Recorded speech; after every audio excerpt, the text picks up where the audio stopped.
ৰাইজে গাঁঠিৰ ধন ভাঙি মেৰামতি কৰিলে লখিমপুৰৰ মেৰবিলৰ EAND মথাউৰি। লখিমপুৰৰ বৃহত্তৰ মেৰবিল অঞ্চলৰ 30খন গাঁৱৰ যাতায়াতৰ একমাত্ৰ ভৰসা ডিক্ৰং নদীৰ EAND মথাউৰি।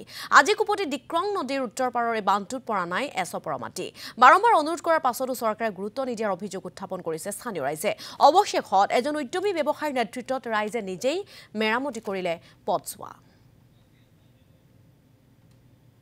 এই ৰাস্তাটো আজি 70-75 বছৰ এটা পুৰণা ৰাস্তা।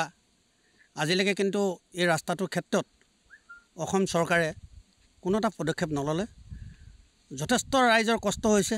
এই ৰাস্তাটো ইমান জৰাজীৰ্ণ অৱস্থা। কোনো এজন যদি বেমাৰী বা কিবা এটা অসুবিধা হয়, এই গাঁওখনত কাৰোবাৰ ঘৰত যদি জুইও লাগে, এখন ফায়াৰ ব্ৰিগেড আহি সেই মানুহক যে ৰক্ষা কৰিব, জুই যে নুমাব, সেই এটা ব্যৱস্থাও নাই। আজি আমি মেৰবিল আঞ্চলিক যুৱ সংঘৰ উদ্যোগত আমি আজি প্ৰায় 3 কিলোমিটাৰ পথ মেৰামতি কৰিব ওলাইছোঁ। উন্নয়নৰ ফুলজাৰি মাৰি থকা হিমন্ত বিশ্ব শৰ্মাৰ নেতৃত্বাধীন চৰকাৰখনে লখিমপুৰ আপোনাৰ যিকেইখন বিধানসভা হৈছিলে লখিমপুৰত, সেই তাতে আমাৰ এই ৰাস্তাটোৰ কাৰণে 25 কোটি টকা চেংচন কৰিছিলে যদিও আজি 6 মাহ পাৰ হৈ যোৱাৰ পিছতো ইয়াৰ কোনো ধৰণৰ নিবিদা বা কোনো ধৰণৰ তেনেধৰণৰ আমি সুফল নাপালোঁ।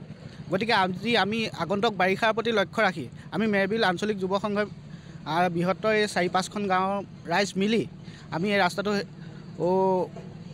মেৰামতি কৰিব লাগিছোঁ।